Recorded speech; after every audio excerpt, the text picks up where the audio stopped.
Hey fam, how you doing? It's another video and today we're going to be looking at white crimes abroad. Shout out to Madam Coco. She sent me this thread on Instagram. So we're going to go over this thread together, have a conversation on it. You know, there's a lot of white privilege going on, a lot of passport privilege going on. One passport privilege and committing crimes abroad with impunity.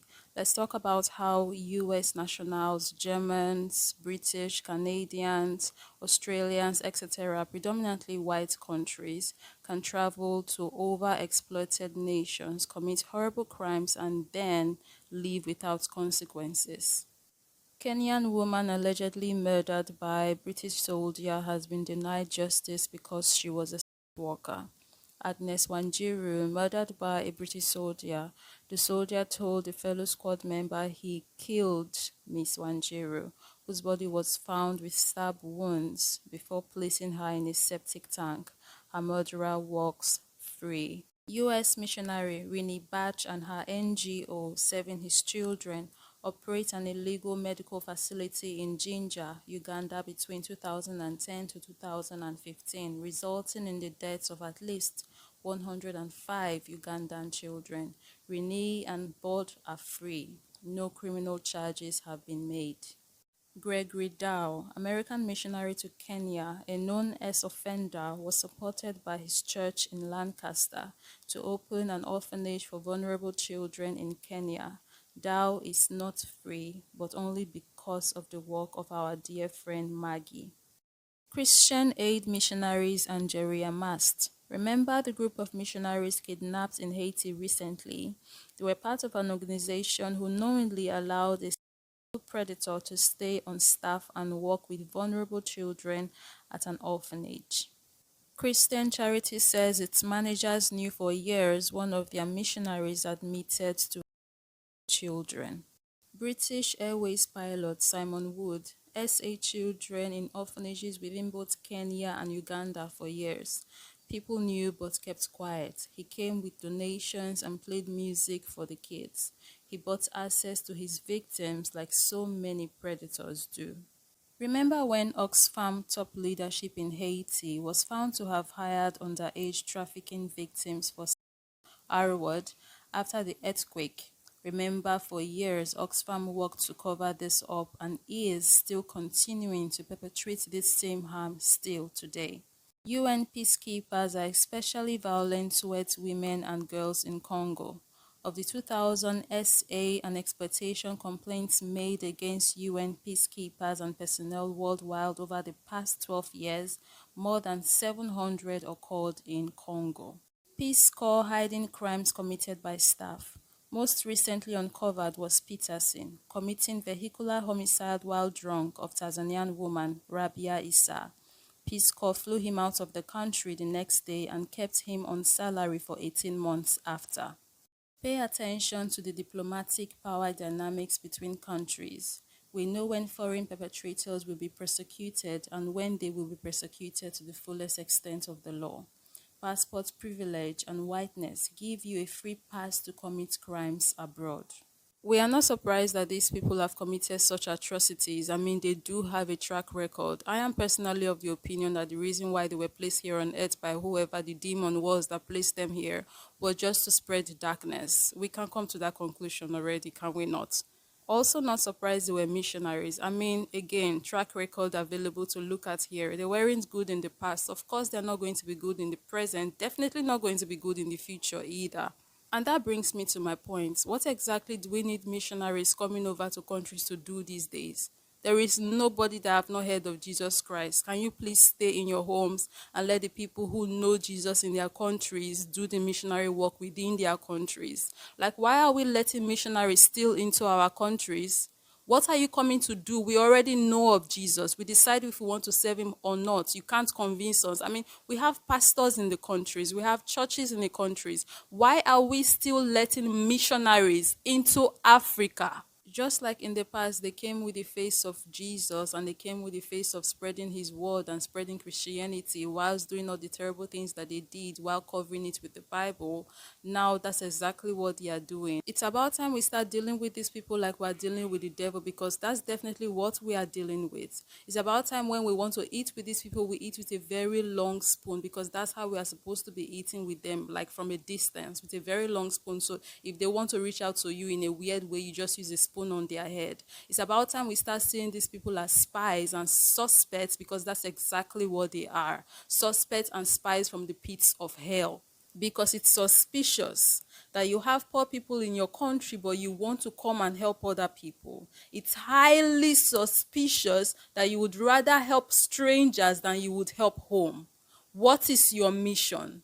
That's how we need to be working now in this situation, because you have a mission. What is it? US, for example, you have over 40 million people living below poverty line. But then you want to go to Congo to help the poor people in Congo. Why?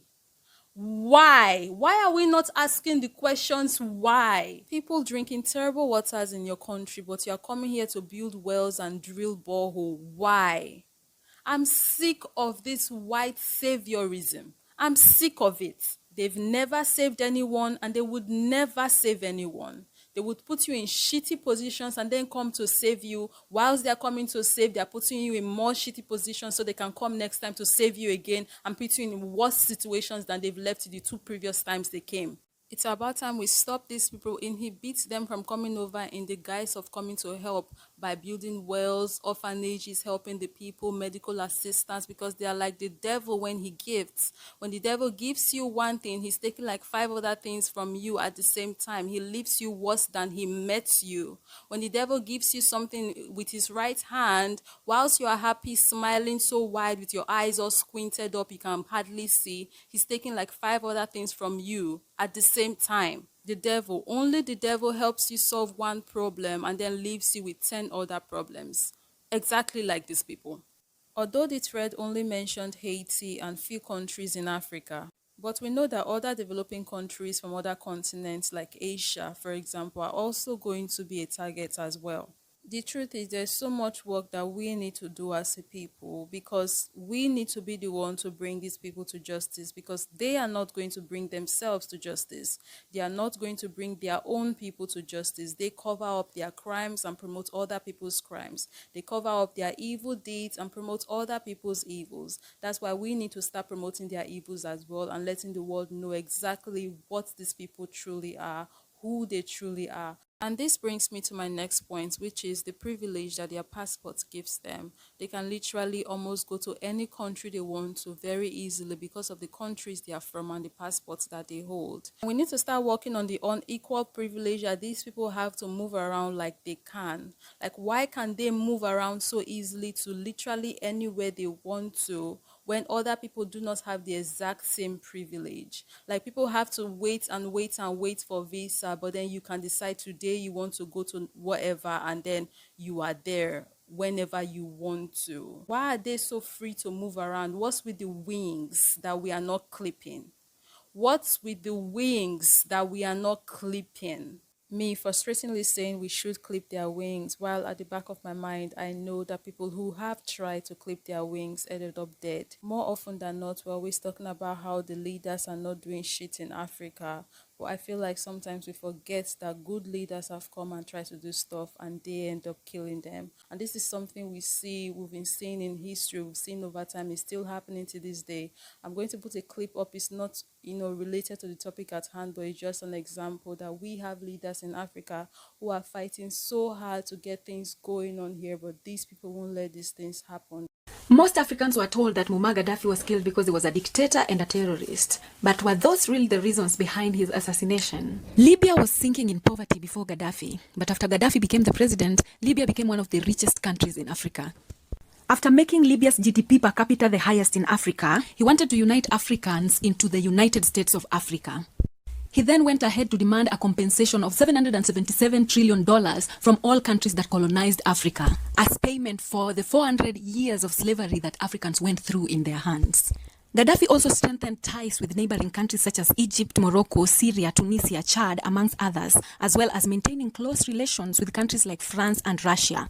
He also connected with Latin American countries such as Venezuela and Cuba, which led him to cultivate an intensive network of contacts and uncomfortable influence for Europe and the United States. Gaddafi was becoming a threat, so through divide and rule, they assassinated him. Here's some news that you guys should actually know about, because we know the media won't ever cover this. This is John Magufuli, former president of Tanzania, died March 17th, 2021. This is Hamed Bakayoko, former prime minister of the Ivory Coast, dead March 10th, 2021. This is Jovenel Moise, former president of Haiti, died July 7th, 2021. This is Pierre Amadou Kali, the former prime minister of Ivory Coast, died June 6, 2020. This is Ambrose Dlamini, former president of Eswatini, died December 13th, 2020. This is Andry Rajoelina, president of Madagascar, and he just survived an assassination attempt. Can you guess what they all had in common, except for all dying within a year of each other? They all denied the vaccines in their country. I'm sure it's just a coincidence. These are only a few examples that we got to hear of. There are definitely thousands others that have definitely gone down worldwide that we never get to hear of. We need to be moving fast and we need to curb this menace of a group we have. Like, we really need to start doing something. Only this group of people can do this stuff and get away with it. These people come into these countries knowing the power and privilege that they have because of the countries they are from. These people come into these countries knowing the power and privilege that they have because of the color of their skin, and they use it to their full advantage. Their wings need to be clipped, they need to be restricted. We as a people need to raise our voices louder and talk about these issues and atrocities that's going on. Moving around giving medical assistance and vaccines to countries. We need a vaccine against you. You're obviously a virus that's been walking around too freely for ages. This is a part of the caption underneath the thread on Instagram. When an individual does face criminal charges in the country the crime was committed or in their home country, it is usually only after concerned parties outside the legal system take it upon themselves to apply pressure, to refuse for whiteness and passport privilege to serve as a get-out-of-jail-free card for such violent crimes. Surely there's so much work to be done and we cannot keep our mouths shut. We can only imagine the number of people who justice have been denied. Even though we do not know who these poor victims are, even though the news didn't carry their names, even though we do not know who the offenders are, we are going to use those we know as a means of contact to reach them.